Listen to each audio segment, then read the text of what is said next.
Eropa mulai gelisah. Selama puluhan tahun, Amerika Serikat jadi yang terdepan soal anggaran militer. Tapi kini, Polandia mengambil alih negara ini ingin punya tentara terbesar di Eropa.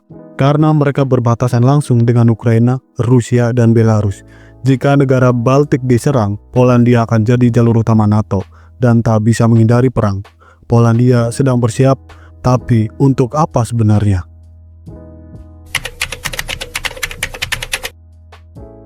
Polandia kini berdiri di garis depan, memimpin remilitarisasi tercepat di Eropa modern.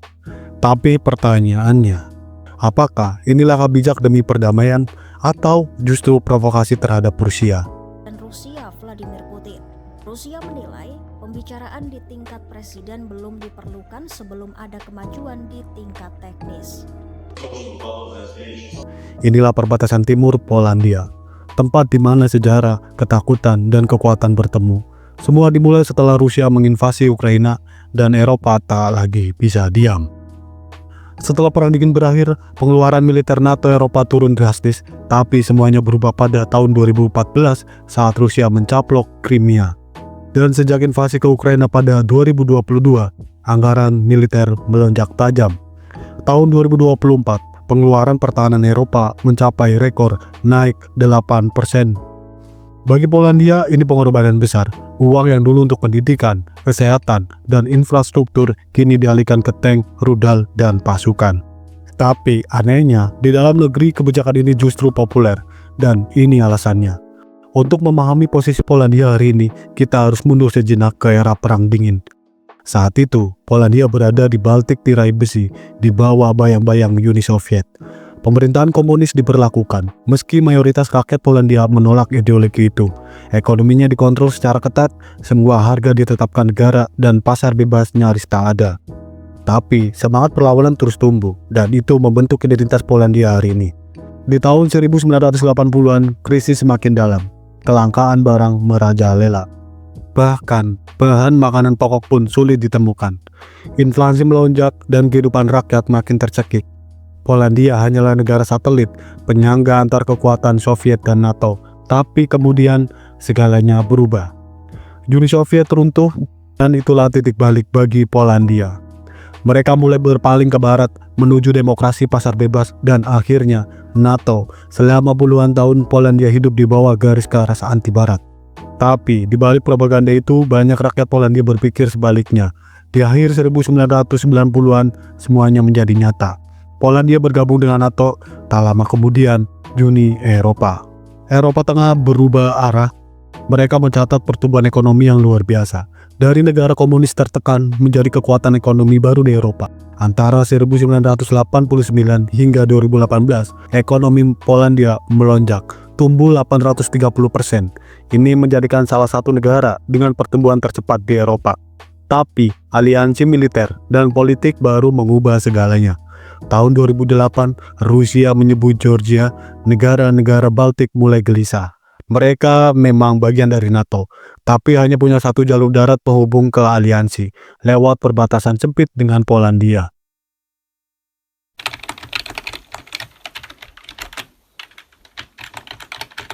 Ketegangan ini bermula di Belarus, tahun 2020. Protes massal meledak, menolak hasil pemilu yang dianggap curang. Rakyat turun ke jalan, pemerintah merespon dengan kekerasan. Kemudian Eropa mengecam. Rezim Belarus pun mencari cara membalas, dan krisis itu segera meluas, menyeberangi perbatasan ke arah Polandia. Sebuah pesawat dari Athena dicegat jet tempur Belarus. Di dalamnya, seorang aktivis oposisi langsung ditangkap. Eropa marah, sanksi dijatuhkan terhadap Belarus dan Presiden Lukashenko. Balasannya, ancaman. Kami akan membanjiri Uni Eropa dengan narkoba dan imigran. Sebelumnya, perbatasan Polandia-Belarus bukan jalur utama migran ilegal. Tapi kini, semuanya berubah. Lukashenko mempermudah visa bagi warga Timur Tengah, terutama dari Irak. Mereka diterbangkan lalu diarahkan ke perbatasan Polandia. Dengan bantuan patroli Belarus sendiri, dalam hitungan minggu, situasinya memburuk. Lebih dari 3.000 percobaan penyeberangan ilegal tercatat hanya dalam sebulan. Sebagian menyebut ini krisis kemanusiaan, yang lainnya menyebut ancaman keamanan nasional. Kemudian Polandia merespon cepat, mengarahkan 15.000 tentara dan penjaga perbatasan. Ini mobilisasi militer terbesar dalam beberapa tahun terakhir. Tapi, meski pasukan dikerahkan, arus penyusup tak surut. Ketegangan terus meningkat dan dunia mulai memperhatikan. Polandia membangun pagar di perbatasan.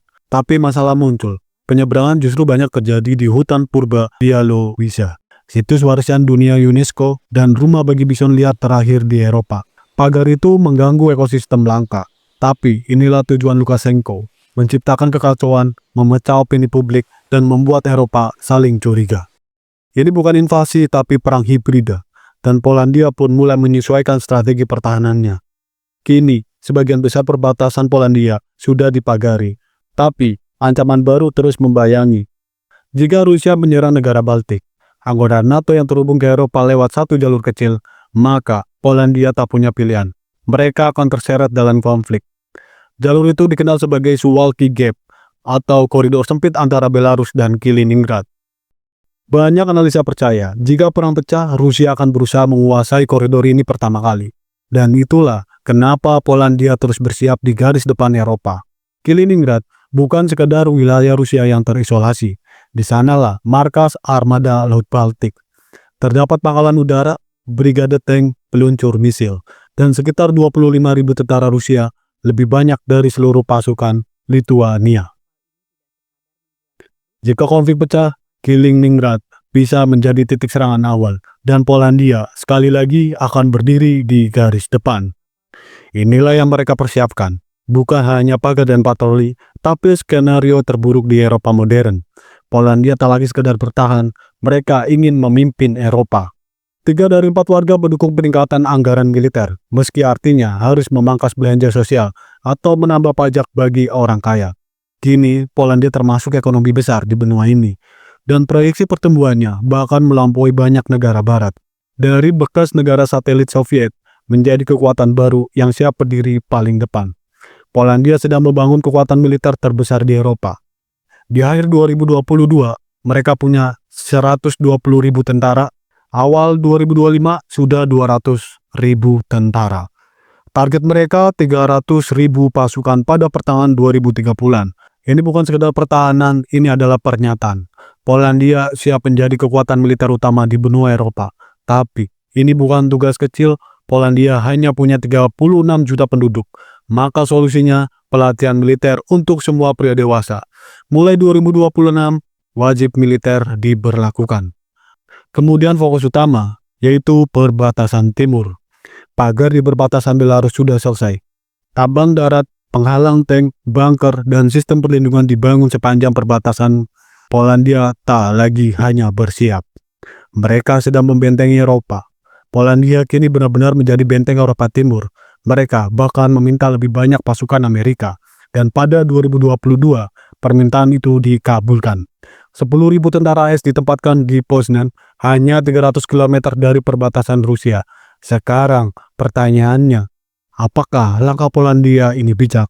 Atau justru beresiko memprovokasi Rusia lebih jauh? Yang jelas, Polandia tak lagi jadi pinggiran.